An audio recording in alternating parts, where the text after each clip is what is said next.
Hi everybody, welcome to the QB School. I am JT O'Sullivan. Today, Tua, the Dolphins, rolling, fired up. Let's dive into it. Welcome to the QB School.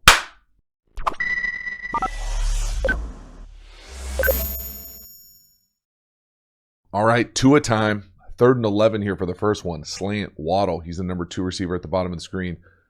Perfect slant. Really picture perfect quarterback footwork, technique, fundamentals. One step. Gets the ball out on time, on the body, on the break. And Waddle, man, guy's shot out of a cannon right here. But I love this on 3rd and 11.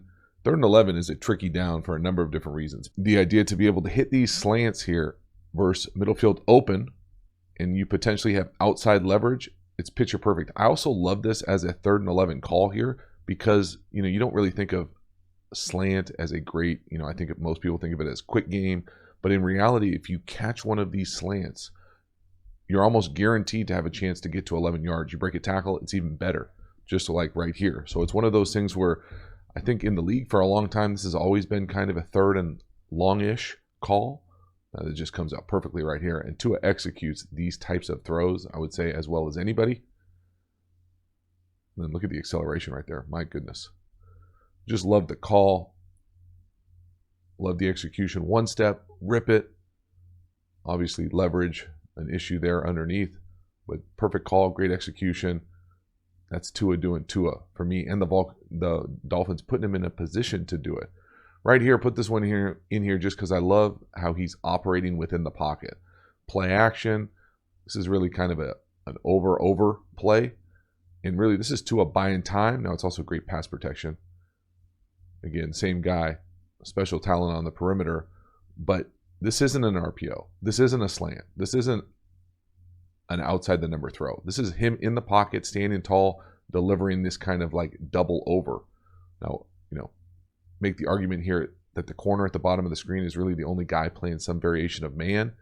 Maybe he's right. Maybe he goes rogue. Either way, there's a little pockets in that zone with that double over for Tua to be able to step up, not panic, not be too short to not be able to do it from the pocket, to be able to manipulate, have that pocket savviness, up, eyes, throw through a lane. You can see that kind of lane develop for him to be able to throw this thing through, to be able to use his eyes, see it, and that's a lot of space. And it's a nice job, and it's fun to see him be able to have these kind of catalog of all these throws. 3rd and 9 right here, massive touchdown. This is a staple in the league. Just curl flat with a corner. It's a quarters beater in the red area, just about every team. But the anticipation on this throw, special. Really special. When he lets this thing go, it's blurry. 3 no hitch, and he rips it for a guy who maybe doesn't have the fastest fastball in the world. Love the little waddle dance too.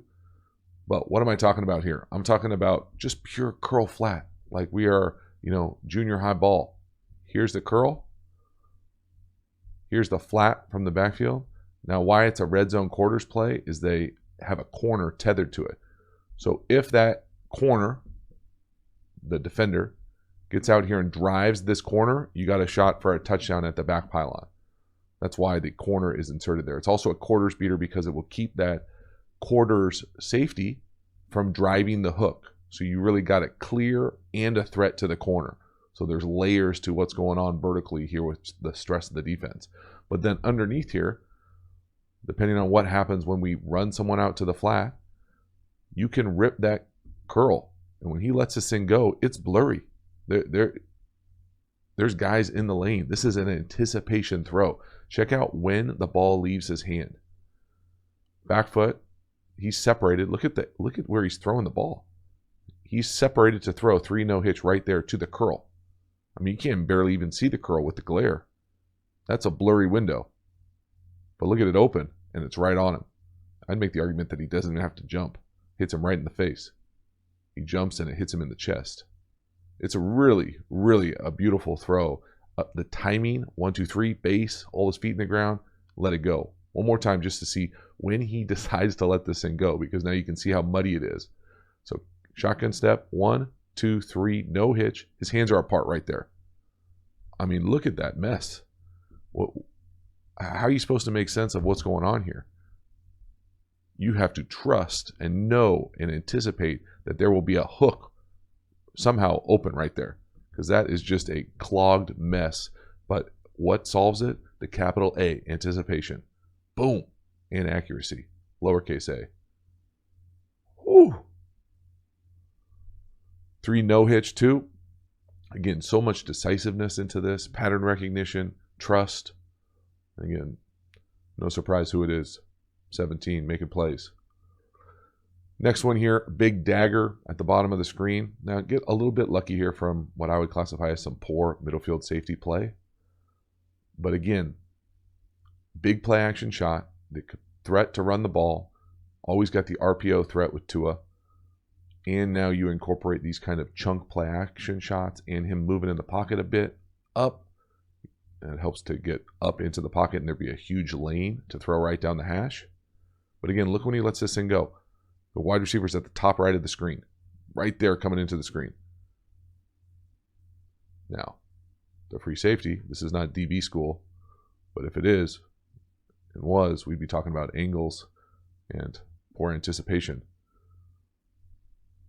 But again, enjoy how they get there with the little short motion. What I'm going to call a variation of a spray release. Now, it could not be a spray release, and maybe he just gets pushed here because of what's going on defensively. But we're coming right here, and then we're just bending that in. And again, the middle field player, if he can't drive this thing at all, if he takes the wrong angle, it becomes punt return left. And the reason is because punt return left is because you give an accurate ball. The accuracy of these deep ends, so important in the league. You can see him kind of widen down here, spray release at the bottom, round it in there. And I mean, who knows what the hell the middle field player is doing. Like 2 trains passing in the night. I always say trains. I'm pretty sure it's ships, though. Either way, fun to see Tua operate and deliver some dimes. And again, no surprise, Waddle. He's on my fantasy team. Pretty excited. He's quick. Just Tua again, one more time from the pocket. The big play action fake. Climb up in the pocket. You can see that edge issue, right? The back kind of saves us here. Left tackle's in. Got a big ass there to reach that thing. Can't do it. Back saves us up. Stays on rhythm. Stays on time. And again, the accuracy. That is a handoff. I can't emphasize the lowercase a here enough. So many of these throws are perfectly accurate to allow these guys to run, which is also important in the RPO world. Halftime, you dig the channel and you haven't already, please subscribe, hit the bell, get the notifications. It lets you know when we go live, when we put out new content. I certainly appreciate the support for the channel. Then if you want even more quarterback school content, you cannot get enough. Hop over to the quarterback school Patreon community. Long form videos over there, really trying to create the environment of what it's like to be in an NFL quarterback room. We talk all sorts of detail, passing game, concepts, pass protection, run game, footwork, all those types of things. If you are interested in that, hop over to the Quarterback School Patreon community. And then finally, for the absolute premium content the channel has to offer, check out the Quarterback School courses, a number of different courses, tempos, how to beat every coverage, pass protection, RPOs, even a free quick game course. So if you're interested in that, check out the courses. The link is in the description. As for this one, let's keep the video going. This is an RPO staple in the league. I remember seeing it a few years ago thinking, that's kind of a unique, weird play. To me, it's asking a lot of a lot of people, really more so the quarterback than anybody else. It is some variation of we're going to run a glance, we're going to run a wheel, and we're going to get somebody in the flat. Now, how you want to read this is, I'm sure it depends on the system, but when you read this as a first level RPO, so we're reading this as some variation of zone read, I'll call it zone read.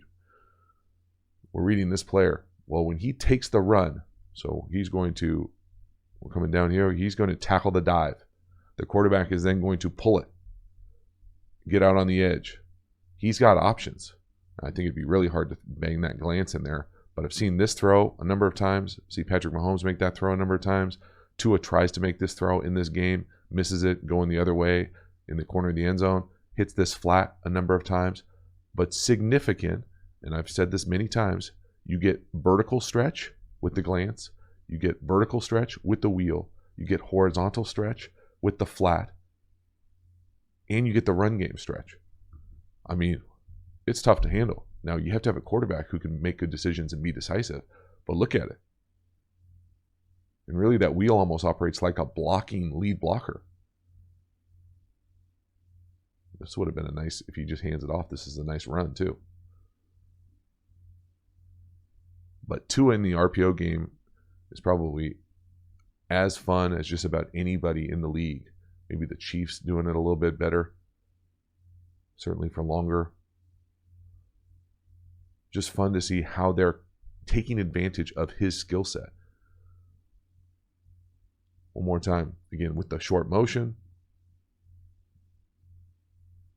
Just really nice. And that's not, I mean, it's not the hardest throw in the world, but he's not setting his feet on these throws. He's reading the first level defender and then reading the pass down the field. Just so many defenders in conflict. Here's the same play, different variation. So different motion. Now this flat comes from the opposite side, but you can see the bones of the same play, right? We see the glance, we see the slant or the slant, we see the wheel, we see the flat coming from the opposite side. And that guy has to make that tackle. That's not an easy tackle. He sort of makes the tackle. I just love the stress that it puts on. Obviously, a little bit different going to the left with Tua being left-handed. But, I mean, this is not a hard throw. This is a great design play. You can see the C-gap defender on our right, 98. He's going to tackle the back. If he's going to tackle the back, tackle the dive, it's just option. Now, instead of the quarterback running it or pitching it to a tailback, we throw it to a flat, and he's already going downfield. Just really nice play design. Love how they're using Tua, getting really creative with these backfield sets, motion, splits, putting significant stress on a defense. There's a lot to like if Miami can continue to surge upward with these RPO design plays, and Tua can be smart, decisive, and accurate delivering the ball. Fun to watch. So that is a wrap. Tua, Dolphins, doing a lot of fun stuff. Love the offensive design, offensive architecture, how they're getting to a lot of those RPOs, play action shots. Fun to see Tua healthy, start coming into his own a little bit. Thanks so much for hanging to the end. I will see you next time. Have a good one.